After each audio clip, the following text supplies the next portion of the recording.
like the ocean, love you in slow motion. Anything it takes to make you stay. But I can't rely on you. Doesn't matter what I do. You say you need a time, I think you mean a buyout. Cause it's pretty clear you're on your way out. And though I understand it's hard sometimes to make up your mind in these trying times, yeah, I just can't accept you leaving me when I'm overseas with the heart so heavy. Think that I deserve the truth for once, not a guilty tone, cause you're not alone, yeah. You said you wanna come home, but I know you don't. So this time I won't hear it on the phone. If you got something to say to me, then say it to my face. What it's all about, why you're bailing out. Think you owe me an apology. Just say it to my face. You're sorry. You're so sorry. You're so sorry.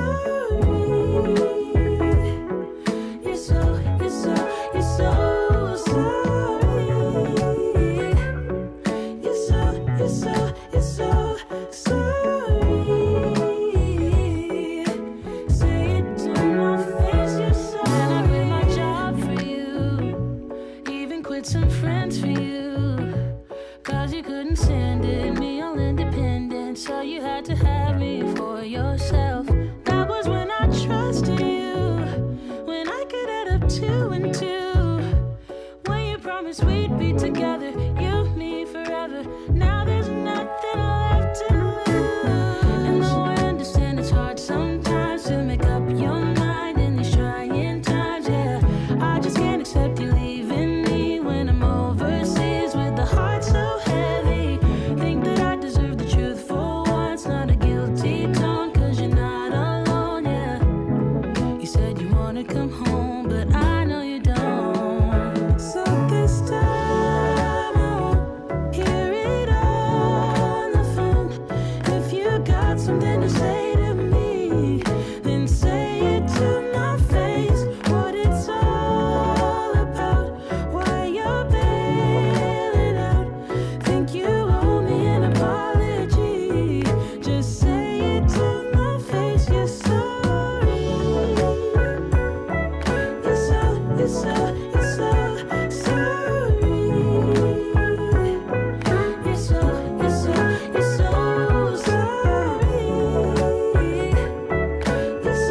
sorry. You're so sorry. Say it to my face. You're sorry. This time I think I get it. This love was overrated. No more infatuated. And I blame it on you. I blame it on you. Yeah. This time I hope you get it. In love you shouldn't fake it. No, I'm old enough to take it. So just say it to me. Say it to me. So this time I won't hear it on the phone. If you got something to say to me, then say it to my face. What it's all about, why you're bailing out. Think you owe me an apology. Just say it to my face. You're sorry. You're so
slow motion, blurry eyes.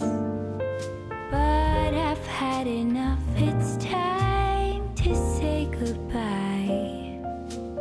3 a.m. as I'm walking home with a smile. Smoky moon, like a shiver, all the shadows fade away. All your streets are empty, lights begin to sway. 4 a.m. as I think, oh, Stockholm love. Sometimes I picture how life had been in Paris or New York or Shanghai. But you know what they say, east or west, our home is best.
So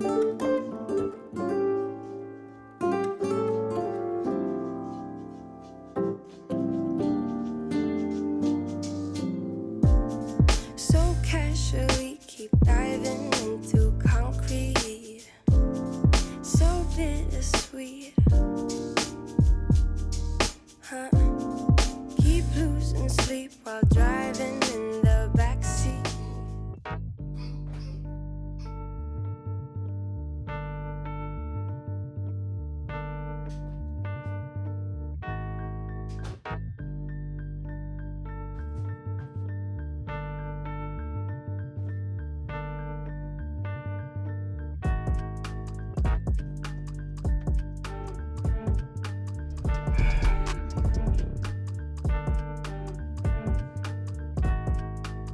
Because he presents himself as a poop. That's why I highly recommend these shoes, because that's why I see it's sophisticated, it's strong.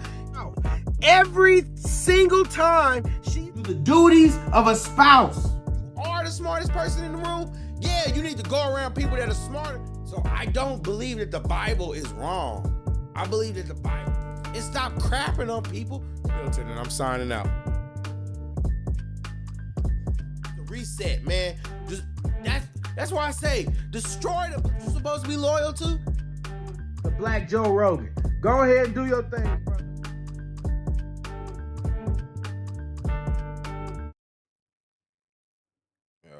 Yo, what's going on, y'all? What's going on? Ooh. Top of the morning.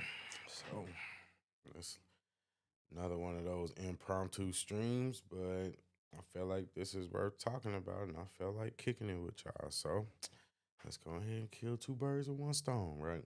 So I've been hearing a lot of people talking about this why the F did I get married lady on TikTok. And basically she's blown up by giving this story about her basically getting married and getting divorced to a guy that she says is a pathological liar. And I think that those kind of stories end up being good comedy. So let's go ahead and see how this turns out. Hi, and just so you know, it's my first time watching it, so I'm reacting to it with y'all. welcome. We all know why you're here. You're here for part of the new series that I'm calling Who the Fuck Did I Marry?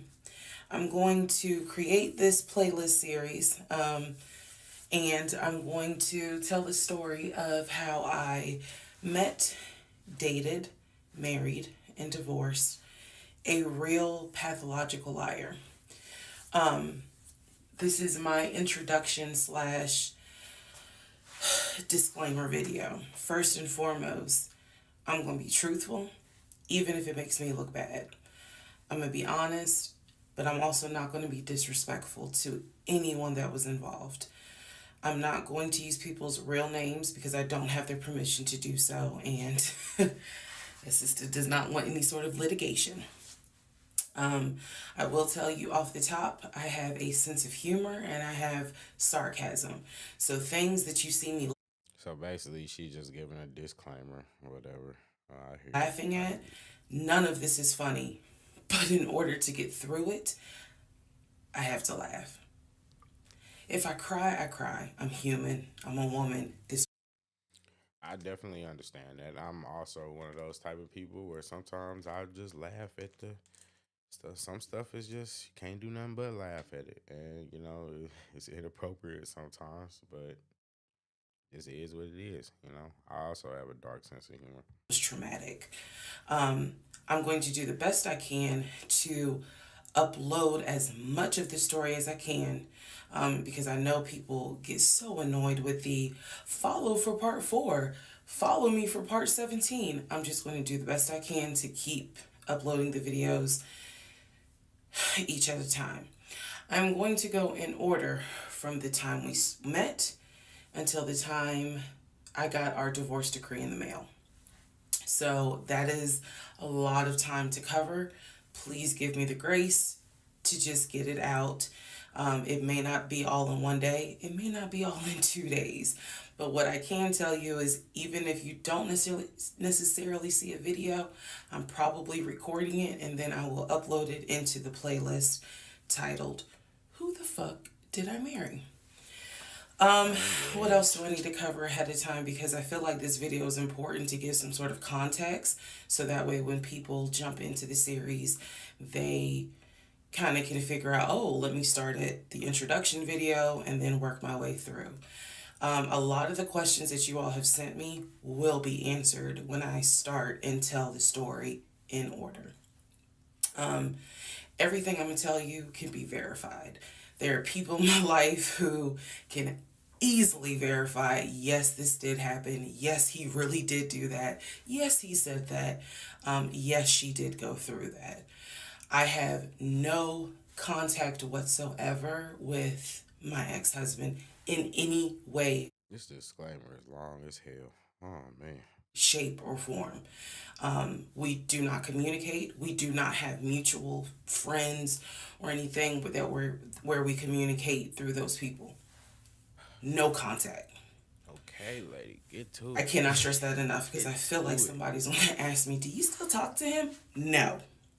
I ain't seen him. I ain't heard from him. I don't want to hear from him. And I will tell the entire story up until the last time I did hear from him and what happened.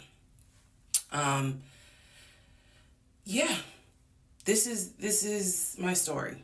So, I am just a regular woman who thought she met the one, and I can already tell how this is gonna go. I just wonder how much this lady is gonna frustrate me, because golly, she could talk. Jesus. I didn't. Most people have never came in contact with a pathological liar. We typically come in contact with, like, red flag number one. Red flag number one. Anytime a woman sits there and they talking about pathological liars and all this and all that, you know what I mean? It's just assigning all these diagnoses and all that, you know what I mean? Just, it's a red flag. A compulsive liar. It is not the same. A pathological liar has no reason for why they lie. And the lies that they make up, there's no limit to the lie.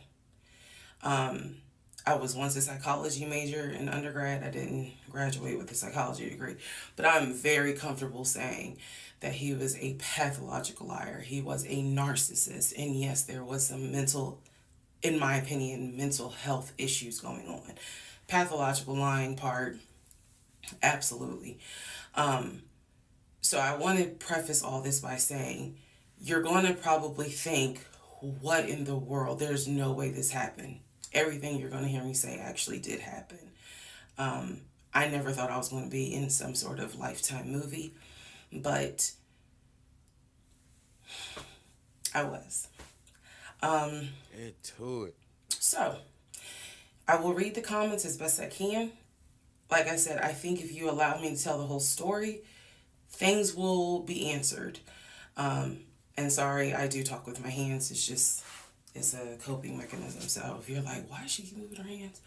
Other than that, let's all take a deep breath, buckle in, because this was a fucking crazy ride. Oh, this lady can talk, boy. And if you think it's crazy, imagine how I feel as the person who lived it and had no idea what I was dealing with. I thought I knew, but I truly had no idea who the fuck I married. You like how I twisted that? Anyway. All right, y'all. This is the introduction, so welcome. Part 1. Just wanna comment and mention how ladylike she is. Just so ladylike. Will be up shortly.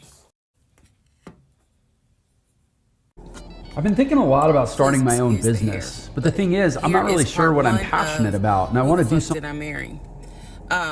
So I met my ex-husband around March 4th of 2020. We met on Facebook dating site, and we also matched on Hinge. I did not realize that he was on both under two different names. Technical. I did not realize that marrying. So I met my ex-husband around March 4th of 2020. We met on Facebook dating site, and we also matched on Hinge. I did not realize that he was on both under two different names. So one was his actual name, and the other one. Weird. They matched up Facebook dating and Hinge, and two different. I wonder why. Interesting. Was a variation, like a nickname that he called himself. Okay. Different pictures. So it was a running joke between us. Oh, you ain't even recognize that you had matched with me on Hinge. No, I didn't. And also that should have been a red flag. By the way, you will notice in this story, I called it the United Nations of red flags. It is so many red flags that, I mean, you would have thought I was colorblind because I ignored all of them. So, like a typical woman, that's typically what y'all do. Hindsight is 2020, but and different names in a dating profile thing, that might be a red flag. I don't know. That might be a valid one. Anyway, back to the story. We met around March 4th.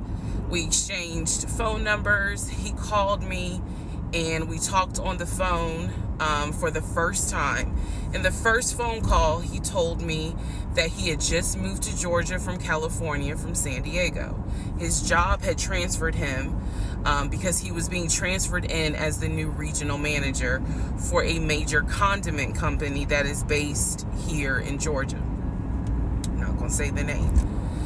And so we also talked about his childhood. He told me he grew up in Philly. He's from Philly. Both of his parents were deceased. This is the first phone call. Both of his parents were deceased. His father was a Philadelphia police officer. His mom was a teacher. He also told me he briefly lived in Augusta with his family. He had 2 brothers and 2 sisters. He also had 2 half-brothers on his dad's side. First phone call. So I'm just giving you guys the backstory. This was the first phone call we had. So we talked about family. We talked about friends. We talked about our jobs. At the time, I was working at Georgia State Patrol. And he knew this, and he just thought that was like, wow, so you work with troopers all day. Yes, I did. Also in that phone call, he explained to me that he used to play football. He explained that he used to play arena football. I know nothing about arena football. I know about NFL, I know about college, go Dogs, but I don't know anything about arena football. So he explained to me that he used to play arena football. He used to work at Apple in the off season of arena football. And I remember thinking on that phone call, oh, okay, good for you. I don't know anything about arena football. And I believe I did tell him that. I don't know anything about arena football. That'll come into play later on. So he told me, I just moved here. My job is paying for my housing and they're helping me to look for a house.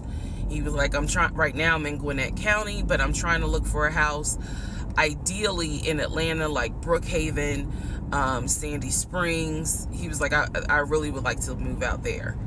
And so I thought, that's great. You're looking to get a house. You just moved here.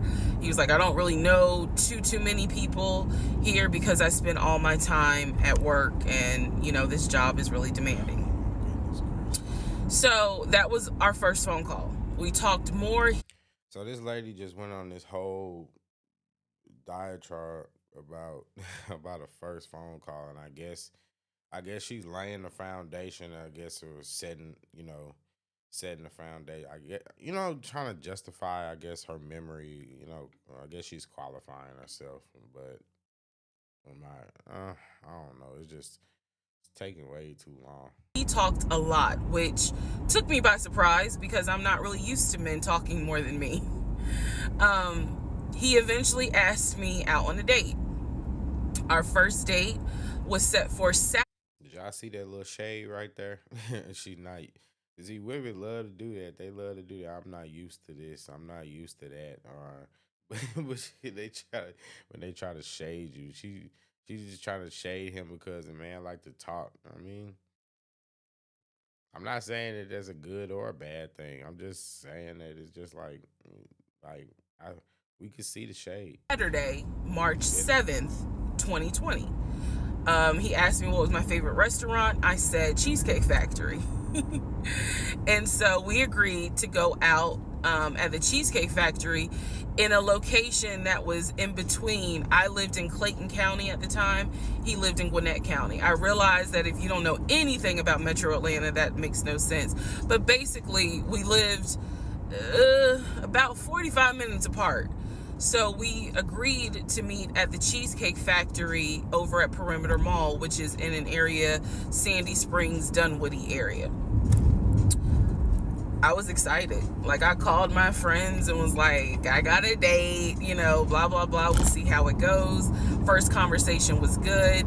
Hopefully he looks like his pictures, because, you know, that's always an issue with online dating. Hopefully he looks like his pictures. So on my way to our date, I took 285, and literally right before I got to Boulder Crest, the exit for Boulder Crest, I heard a boom and I lost control of my car. Thank God that well, not thank God, but I knew what to do. So I did not crash, but my tire blew out.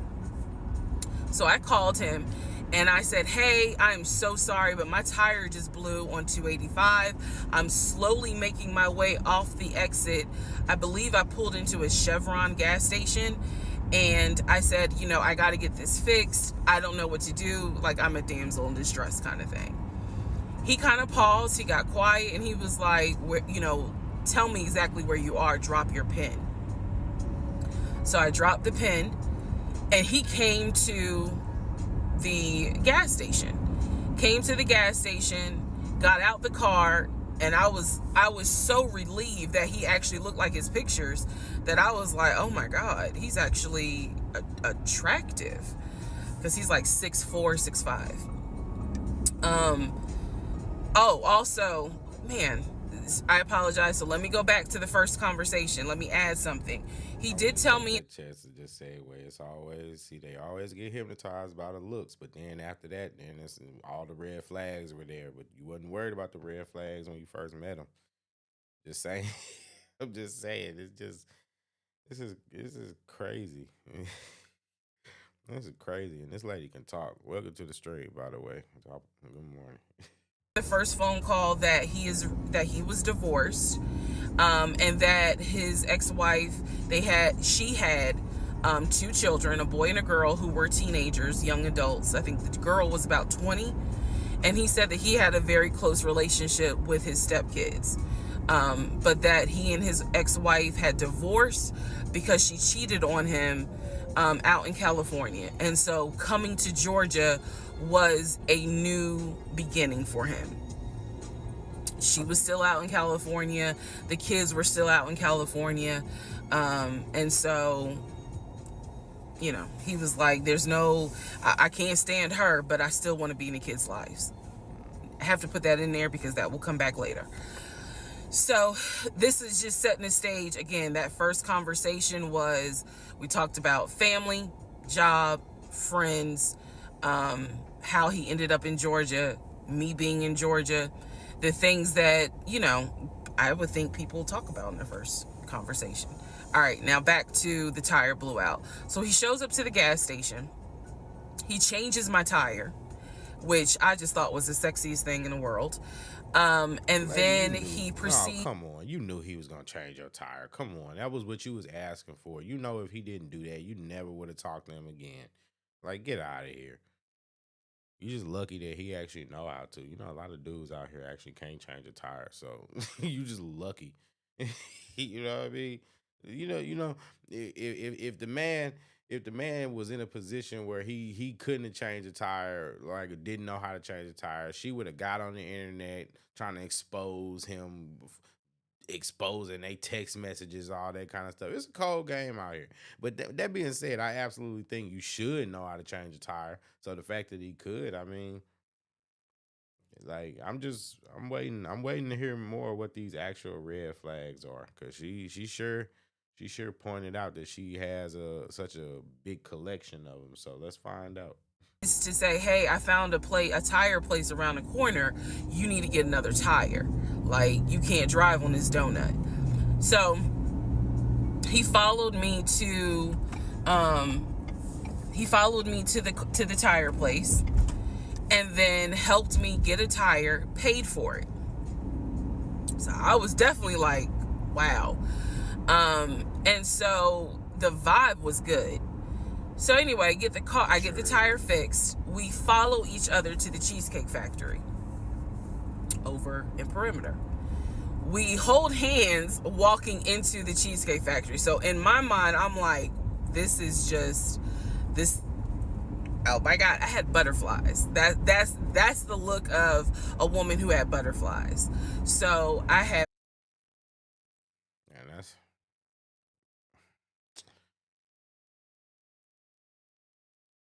nah, I'm gonna keep that to myself. Butterflies. And we go in, there's a long wait, and so we sit outside and we just talk, and the conversation's great. And this is where he tells me what it is he's looking for. He tells me, you know, I believe at the time he was 42. He was like, I want to get married and it be for real. He's like, my parents were married 40 plus years before my mom passed away, and I want that. I want marriage, family, a house. Like, that is what I want. He was like, I'm as a man, I'm ready to get married, but I want it to be for real, because the first time, it. Do y'all think that Atlanta is the place you should go to if you're looking to get married? I've never been, but I've heard a lot about it, and I want to go to visit. But is Atlanta really the place you go to get married, especially black? I'm just curious. I don't know about that one. Really hurt me when she cheated on me. So he's telling me everything that I wanted to hear. And so he was like, what is it that you want? And I said pretty much the same thing. I was like, I'm ready to get married, definitely want to have a family, and I want to marry my best friend. So we both put on the table that we wanted marriage. And this is the end of part 1. I thought you said that you were serious about growing on Instagram. Then how come you haven't gotten into my free Instagram growth course so you could get my... All right, who the fuck did I marry? Part 2. So basically, to recap part 1, she meets this guy, double matches with him on 2 dating profiles. And I'm sorry, that's weird to me. That is a little weird, but I can understand what maybe he had to make a new profile or something like that. Maybe maybe it's a social experiment, maybe, but to match with somebody on 2 different profiles under 2 different names is kind of weird. And then the claim that you don't remember, that's kind of funny. But basically, she meets this guy, and they talking good, and basically, when they supposed to meet up to go out on a date, she gets a flat tire blows out. He meets her. Basically plays Prince Charming, and there's nothing wrong with that. I feel like he did what he was supposed to do. He showed up, fixed her tire, paid for it, whatever. I'm not saying that you have to do that. She should be able to do that on her own, but I'm just saying if you in a position to where you trying to take a chick seriously and pursue her and all that kind of stuff, I'm just saying in this day and age, it's something that you should. I'm not saying it's something that you should do. I'm saying that you see how she reacted, and like the minute that she did that, it just, you know what I mean? The minute that she did that, it just made her just go. it's just, I mean, it's kind of funny, and her whole temperature changed. But that's just that's just dating in 2024, right? Or well, just in modern day, in the modern day dating. That's why I hate it. I hate it. Two. So we both put on the table what it is that we wanted. We both had established we were dating for marriage. We were not dating just to date. We were not trying to be friends with benefits and none of that. So the dinner at Cheesecake Factory went really well. We laughed, we joked, we talked about people, which is kind of up my alley, my sense of humor. It was a good vibe. So at the end of the date, or excuse me, at the end of dinner, we sat in his car and he played this song for me by John Legend. I don't know the name of the song. By the time this video posts, I will put the name at the bottom. I can't remember the song. I just remember that John Legend was talking about, I think I met my wife tonight.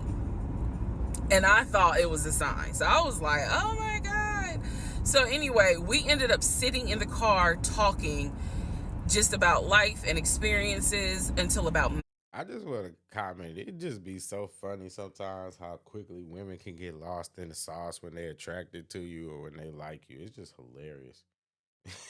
It's funny. Midnight. So during this conversation, he again is telling me how it was, what it was like living in California, how he went out there. He went to San Diego State. He played football for San Diego State. He talked about how, life, he loved it out there, so he stayed. That's when he joined the company. And then he explained that he also did arena football, but only did it for about 2 or 3 years.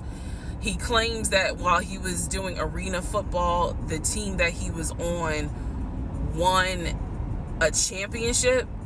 But again, keep in mind, I don't know anything about arena football. So I was like, okay, I didn't know that they had championships. And he was like, he got a little offended, like, yeah, they got championships. And, he was on that team. So he talked to me about how he worked at Apple. He worked something in the IT area of Apple, but it within the store. Again, it was one of those, it's like when I tell people I used to work at Amazon. I really wasn't paying much attention to it. Why? So we talked about all that. We talked deeply into what happened with the ex-wife. It's because I asked. He was not volunteering all this information. So in other words, I get very uncomfortable when men start talking about their ex a lot. That's not what happened. I was asking questions because I was really trying to figure out, okay, are you ready for a relationship, or are you still missing her? So we talked about that. We talked about my exes. That was a mistake I made, because I talked about how I dated at one point in time somebody I worked with. That will come back later. And he seemed real cool about it. He was like, that was before me and blah, blah, blah. So the conversation was good. Midnight comes and I go home. Yes, I went home. We ended up talking. Mind you, our first date was March 7th. And within about 2.5 weeks, Brian Kemp, our governor, shut Georgia down. We were going to be on lockdown. So during those 2.5 weeks, we talked every day. We went out again at Red Lobster. I remember Red Lobster. But everything was going great. The issue was, where are we going to quarantine? So the question was, are we going to quarantine at his place, which he had like a studio type of situation. Like, it clearly, where he was staying, I was like, it's like a studio apartment, but he kept telling me like, this is temporary because I'm looking for a house. Like, he showed him. So she judging him. She judging the studio. The man living by himself, and she judging the studio. Oh God. Yeah, and I thought he was Prince Charming. I thought he was the guy. I thought he was the man. Me. He showed me the email from a woman who worked at the company where she was out on maternity leave, but she was putting him in contact. What? I'm sorry. I'm sorry. Like, I just, like, let me know in the comments if I'm tripping, but why is she telling all this man business? This is just, what is with black women and they need to just expose men so much? Like, okay, I get it if she was talking about the things that are going on in their relationship, right? But why does her detailing him like these kind of details? Why is all this? Why does all this matter? You know what I'm saying? Like, just, you don't think that it's a bit overdoing it to me? Like, it's just, I don't know. It's just a little OC to me. It's just out of control. That like we saw it with Fannie Willis on the stand during her hearing when she testified and basically told the world that Nathan couldn't get it up because he had cancer, and it's just, I don't like it. Really pains me. It really frustrates me to think that men really have to deal with this. And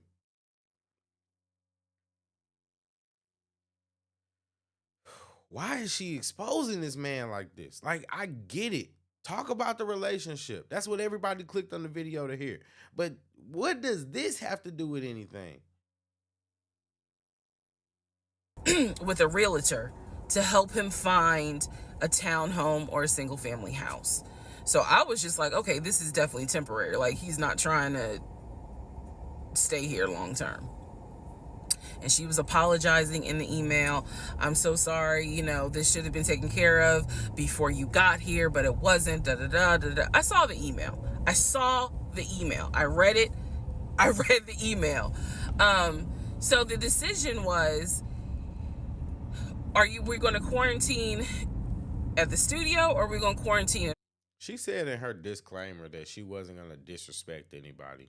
And this is what I'm talking about. Women just have a weird sense of what actually disrespect is to men.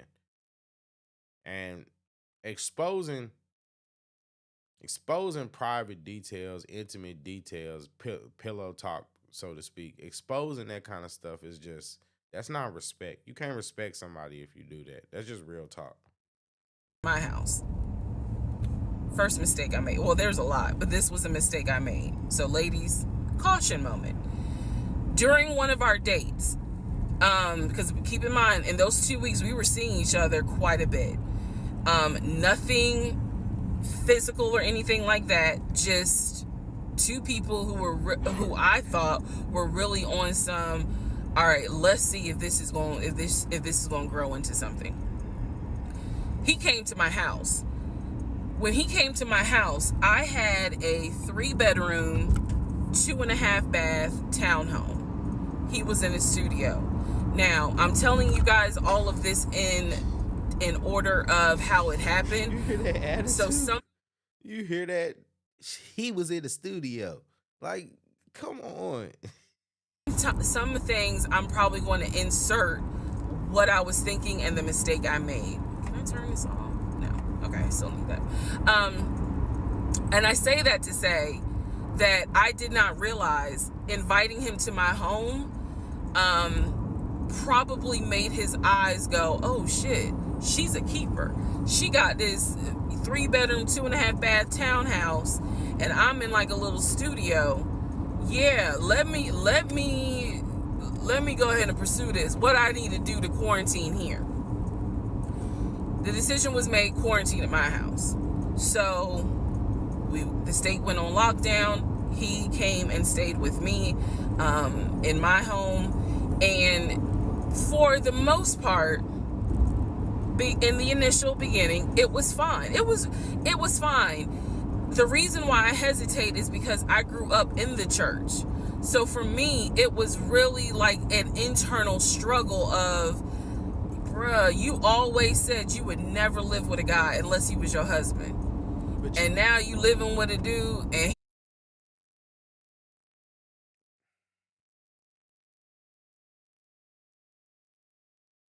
What? Oh, okay. he ain't your husband. Like, it was a struggle for me because I knew better. And don't come for me. I'm just telling you the way I grew up. It was like that. It was not sitting right with me. But at the same time, I didn't want to quarantine by myself. I did not want to. So there we go.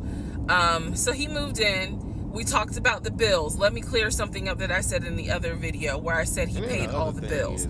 He paid all. Like, she's trying to shame him for having a studio apartment, but she still isn't. It's not like she did anything like about it. It's not like she left. It's not like she, you know what I mean? She basically her exposing that he had less than her.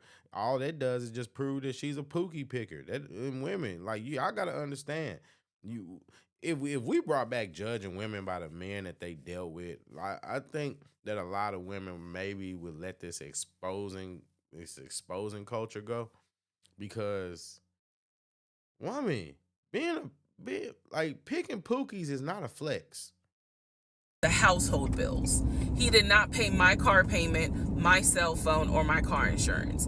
He paid the rent, because my rent at the time was less than $1,000. He paid the utility bills. And so when he's telling me that he's a regional manager, I was like, wow, okay, so you got money. And so he paid all the household bills. So my check really was just taking care of me, myself, and I. And I am not, this is where it's not going to make me look good, but it's the truth. It was intoxicating to not have to worry financially about how to pay the bills.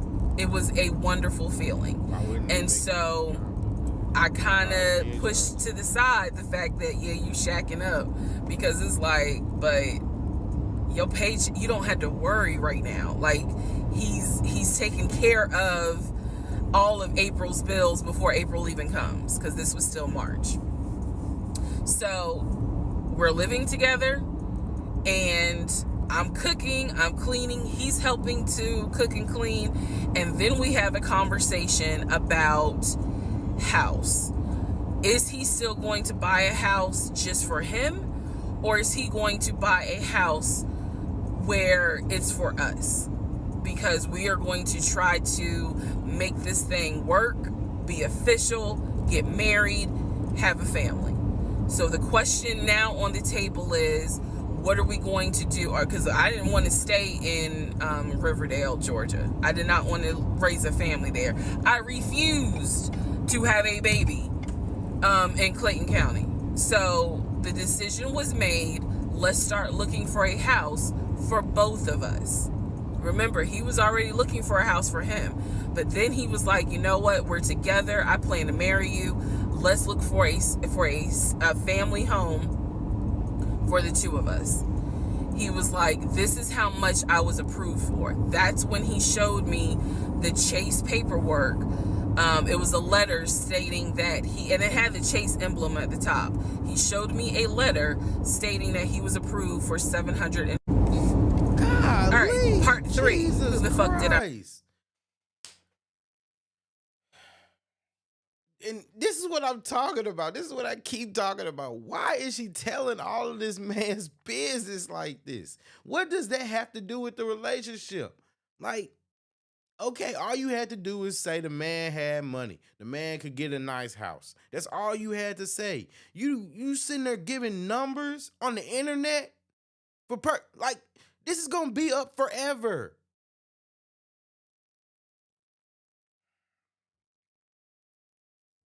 Boy, women are cold-blooded, man. Married.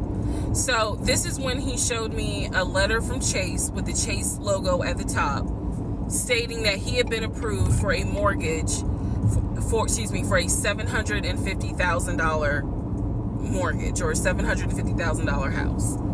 So he was like, we can't go over $750,000. And I said, I remember asking him, can you afford the mortgage on a $750,000 house? Because I know I can't. This is when he explains to me, I told you how I played arena football. I invested my money really well. So he said, I have money that will help pay for the mortgage. He was like, we're good. Like, I'm financially, I am okay.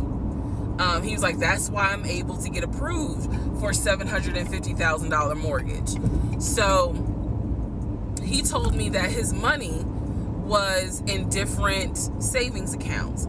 He said he had an account with Chase Bank, he had an account with US Bank, and he had an offshore account. This is what he told me. The offshore account, I was like, why? And he explained something about, oh, the U.S., excuse me, the U.S. imposes taxes on money when you have a certain amount in U.S. banks. He was like, so everybody knows that it's smart to have some. Man, anybody ever watching this, man, I hope if you date her, do not tell her anything. She will tell it all. Jesus Christ. This woman sitting there telling everything. God. Money in an offshore account. Y'all, look, I live paycheck to paycheck. I was like, okay, that's ain't even got to the relationship talk yet. They not even married yet. They not even married. whatever. I said, so you have the money to pay for a home. I'm also holding in my hand a letter from Chase saying that he was approved for $750,000. So I went off of what I saw. So we contacted a realtor. I won't say his name, but man, if he ever sees this TikTok, I owe this man such an apology. But we contacted a realtor who was based in Cobb County, because I was very adamant I wanted to move back to Marietta, Smyrna area in Cobb County, Georgia. He was fine with that. His whole attitude was, you're going to be my wife, happy life. So we met a realtor. That's such a BS mentality. And I personally, I'm going to be honest with you, I believe that the idea of happy wife, happy life, that was some stuff that boomers started. And I believe that is like some of the most chaotic, that has brought about some of the most chaotic situations. And basically, I will go as far as to say is that idea in itself contributes a lot to why there's such a gender miscommunication, because the idea is happy wife, happy life. Your life is only going to be happy if your wife's happy. No, the truth of the matter is, and the way that the phrase should be, is happy spouse, happy house. The reason why is because you both need to be happy, and you both need to do things that will make each other happy. Because if one person's doing it, it becomes one-sided. That's why a lot of men don't like marriage. Even the men that are married that don't have a problem with marriage still sit there and say they still are bitter and jaded about the fact that they're expected to give up their happiness. A lot of men don't believe that they get a lot out of marriage. They don't believe that they get a lot out of marriage. They when you ask them about stuff, they put their head down because they know it's about concession. But no, I don't believe that that's the way it should be. The way I believe that it logically makes sense is happy spouse, happy house. If you make each other happy, everybody's happy. Sir, I would find houses that I wanted to tour. Keep in mind that this was COVID. So at the time, we could not tour a home. It would have. And I understand what I'm saying might be a little bit outrageous because, we live in such a selfish age and like an era where everybody is so full of self, and especially when it comes to marriage, because look at the divorce rates. It's so easy for people to just forget their vows and not take their vows seriously. And I just think that that just goes to show you the state that we're living in. And, especially in terms of Black culture. Can we really afford to be in that state? It would have to be a virtual tour. So this particular realtor, we found a house in Douglasville, Georgia. Not Cobb County, but nevertheless it's in Douglasville. I was fine with Douglasville. So we found a house in Douglasville, Georgia. The realtor did a FaceTime tour of the house. The house was a nice home. 5 bedrooms, 4 baths. So we did a FaceTime tour of the home, and the home was listed, I believe, roughly 400 and something thousand. I really like the house. I could see myself living there. I could see us living there. Could see us with the kid there. This is now April, just for timeline purposes. This is April. So he really liked the house. He was like, you know what, we'll put an offer in on the house. He was like, if you like it, because again, it was COVID, we weren't going to be able to see the house in person because the family still lived there. So he said, I'll put an offer in. We'll see if it's accepted. I said, okay. So he puts an offer in. He's telling me he put an offer in. I need to clarify some things he told me and the things that I actually saw.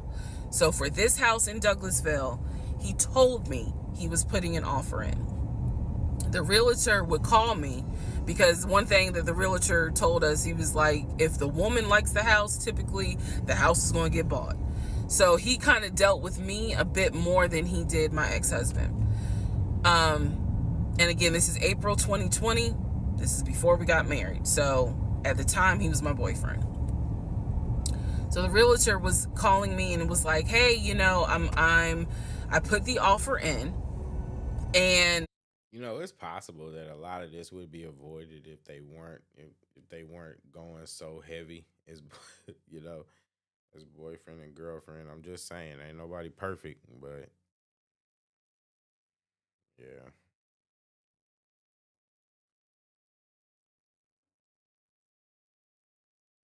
Ain't nobody perfect. But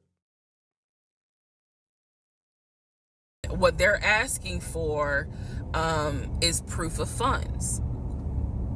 And I did not know anything at this time about buying a house. So I was like, hey, you probably need to talk to him because I'm not even listed on the mortgage. Like, from the paperwork I saw, it was only in his name. So he called him. I guess they talked. I was not there, but I'm assuming that they had talked. So the boyfriend is coming, my ex is coming home saying, yeah, I talked to so-and-so. I sent him over the paperwork. The offer was approved, and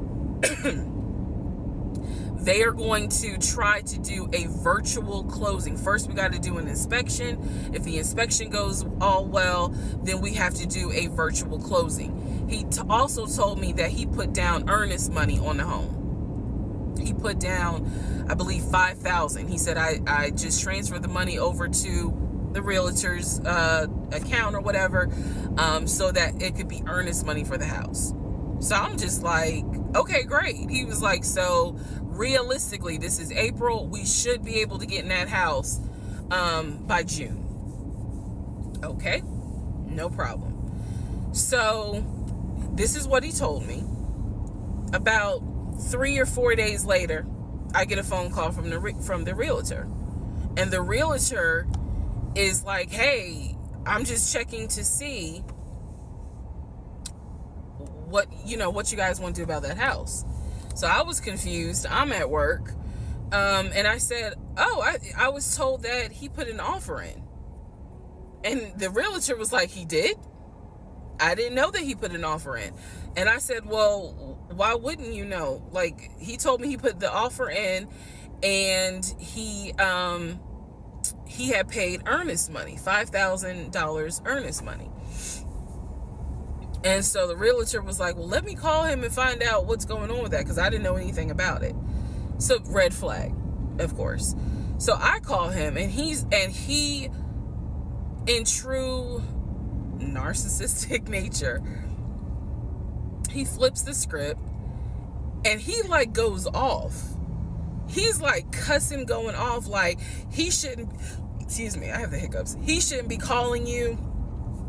If he has a question, he should call me because I'm the one that's on the mortgage. He was like, and now it's, you know, it's going to be an issue. And I said, well, did you put the offer in with him or not?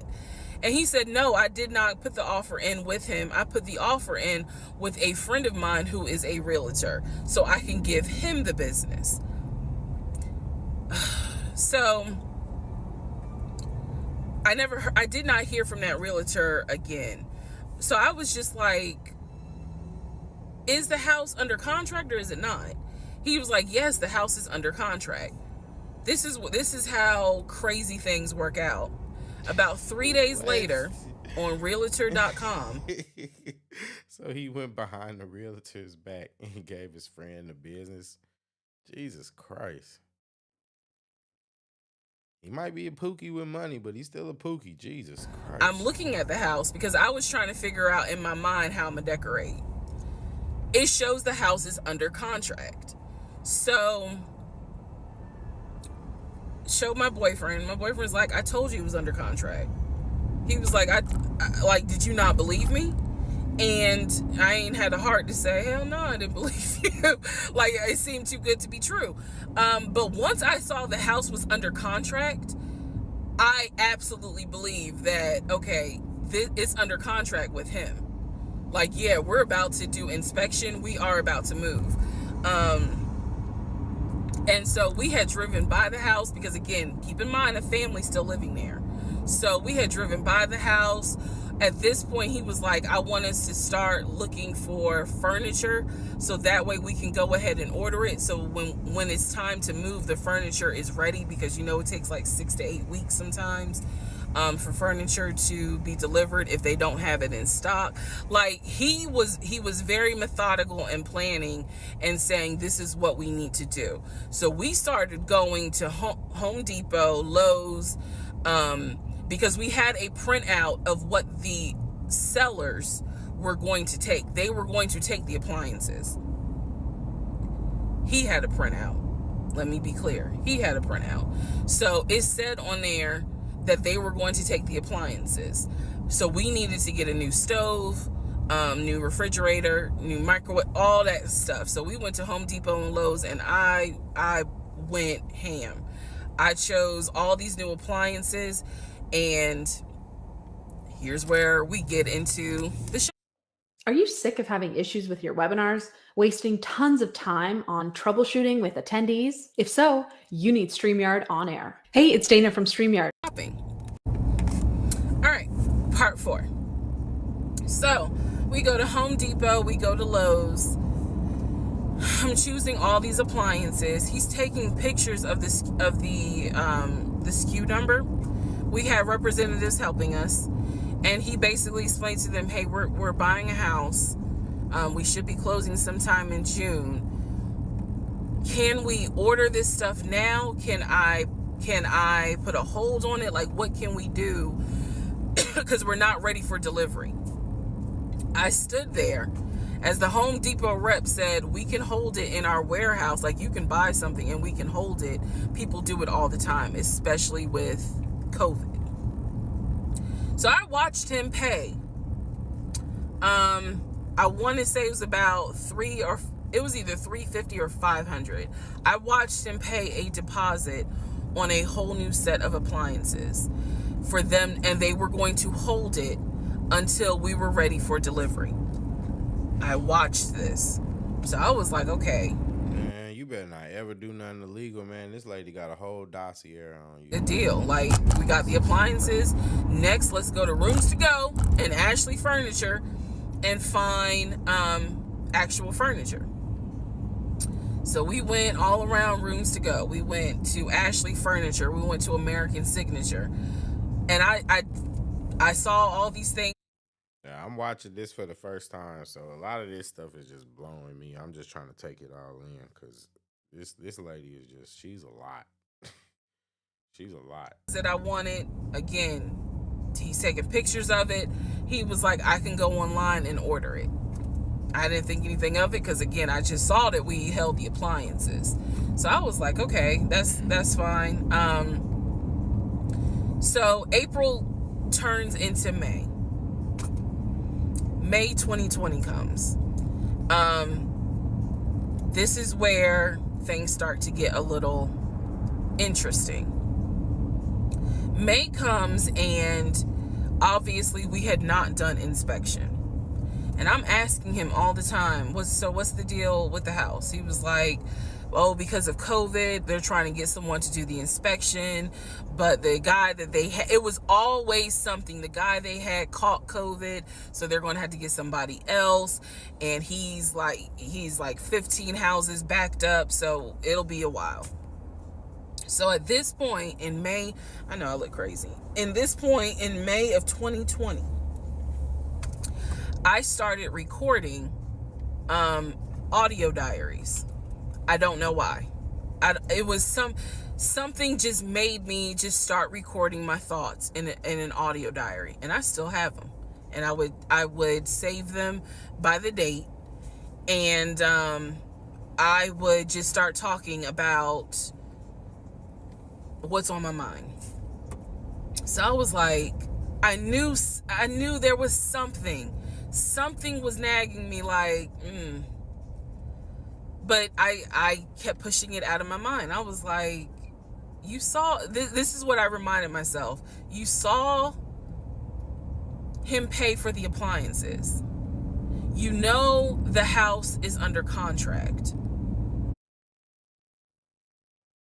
JayyRedd says all women are like this. And, I'm going to be honest with you. I agree. I agree. It's not anything about what she's doing or saying that is particularly bad, in my opinion. I don't believe that she's done anything like particularly egregious, except for the fact I think that she just talks too much. Like, she telling so much of this man's business that it's just like that doesn't even have anything to do with their relationship. You know what I mean? It's just, I don't get it. And I think it's something that we got going on right now where it's just like, particularly in the black community, like, I'm only going to speak on the black community because that, what I'm saying, I'm black. So at the end of the day, women, I feel like women just have this unnecessary need to just expose men. And it's just ridiculous. It's ridiculous. I don't know how else to really describe it, but it's just exposing culture, and it's just, why? I don't get it. None of this has anything to do with their relationship. None of it does. You know that he told you that he's the one who put the house under contract. Why would, I remember saying to myself, why would he lie about that? This is so easy to verify. Why would he lie about that? Have you caught him in any other lie? And at the time, the answer was no. So I really was like, maybe you just aren't used to a guy who actually does what he's supposed to do. Like, I was questioning myself and then answering my own questions. So inspection didn't happen. Around mid-May, I found out I was pregnant. May 2020. When I found out I was pregnant, he was ecstatic and I was like, oh shit.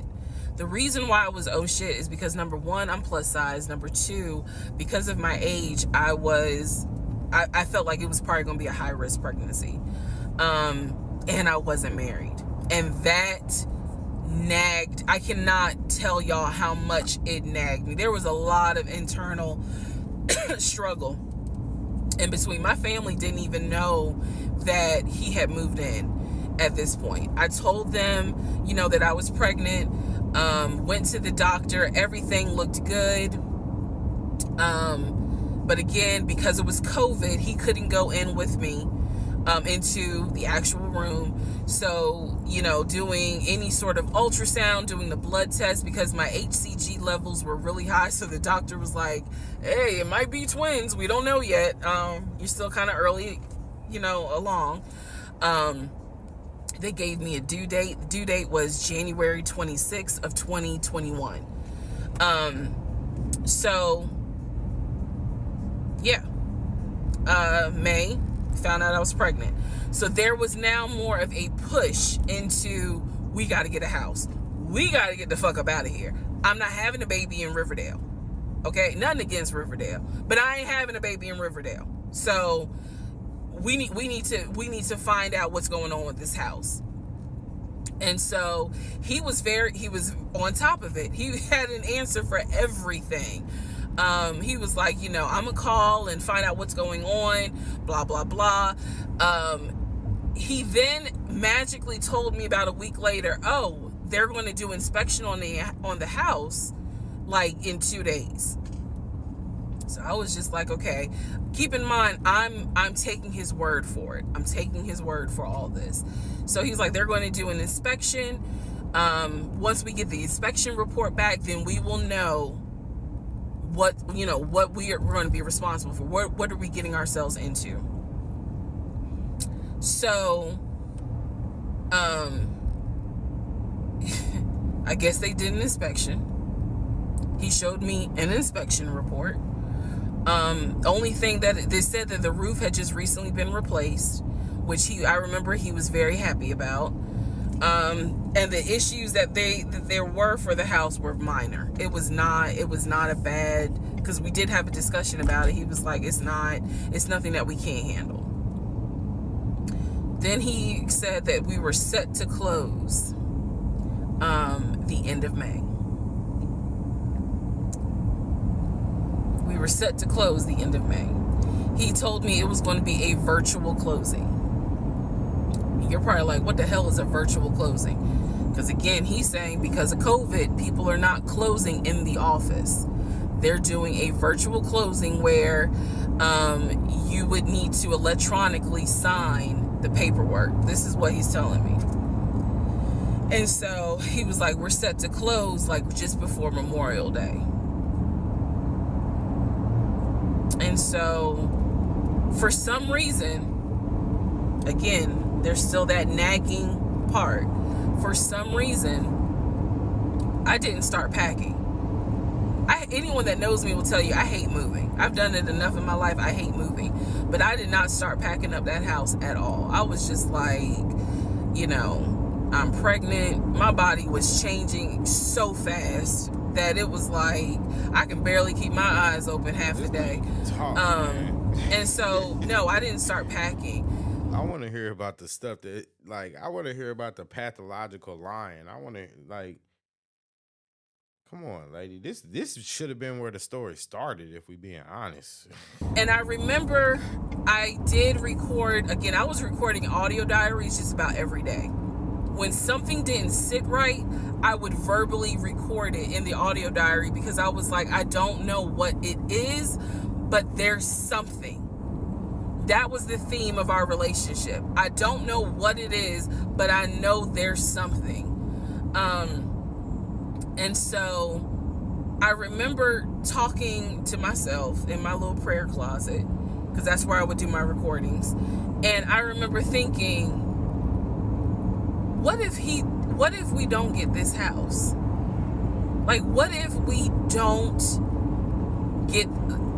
he's lying? But again, there goes that thought process of, why would he lie about this? Like, who makes up that they're buying a house when in fact they're not? And then he's showing you all this paperwork. Like, come on, you can't be that jaded that you don't even believe what's in front of you. All right?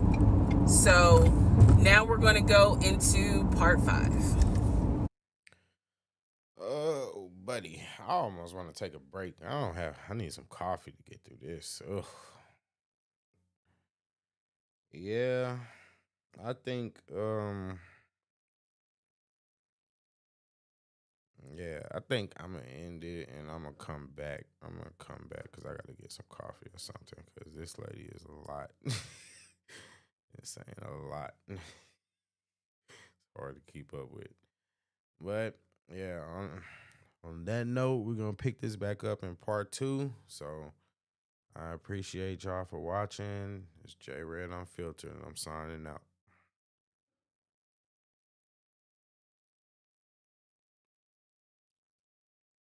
Oh, D-Ray, that's a good point. Oh, thank you. I appreciate that.